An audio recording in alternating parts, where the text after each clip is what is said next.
Yeah, listener, beautiful and improbable, right? At the same time, I can't help but think, I say this coming from a known background, I always felt like my biggest advantage from performance enhancing drugs had nothing to do with my speed, had nothing to do with my power, but had to do with my durability. I remember I went down to San Diego and I was sparring with a MMA guy that was kind of a journeyman. He had like a 45 and 25 record, and he sparred me and he goes, God, you just eat all the punches, hunk, hunk. Like, that's what you do. You just let me tee off on you.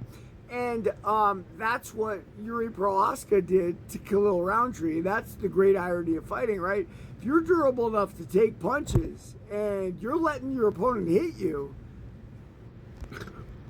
excuse me, your opponent is getting more and more tired, right? And eventually he exhausts himself on your head. And that is exactly what happened with Khalil Roundtree. Like, before the fight, what did I say? I said, Khalil's kickboxing has gotten a lot better, right? And I said that his skill in that regard, because it's very traditional, would be very useful against Jiri's unorthodox style. And I think I was proven right in that fight. Like, Khalil won the first 2 rounds, being very traditional. Jiri was being Jiri, and that was that.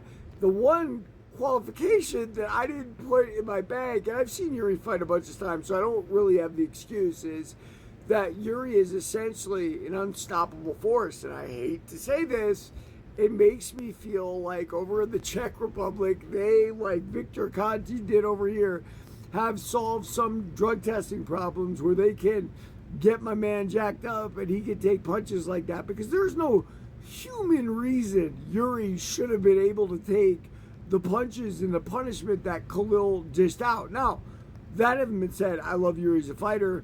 I'm a karate guy. Him fighting with his hands down, hey, I do it every once in a while too. I will tell you, I'm reminded not to do it pretty quickly. I get hit, my hands go right back up, and there it is, because I'm not on any PEDs anymore. When I was on PEDs, it didn't matter what someone did to me. I remember I was talking to Javier Vigny and a couple other kickboxers, and they were talking about drugs. I don't think they had done any. I don't know. That's the game, right? Everybody's playing poker like with that. And I said, homie, human growth hormone. Yeah, I love human growth hormone. You give me with a baseball bat and I don't care. And the guys kind of chuckled and they laughed at me. I was already in my late 30s and they were in their early 20s. And I think it was saying, like, we know Derek's secret now. That's what he does to be able to stand around with us. Is that what Jiri does? It sure looks like it, but you know what? Listen, guys, if he passes the tests and he's winning the fights like that, more power to him. Like and follow from One the Fight Kid.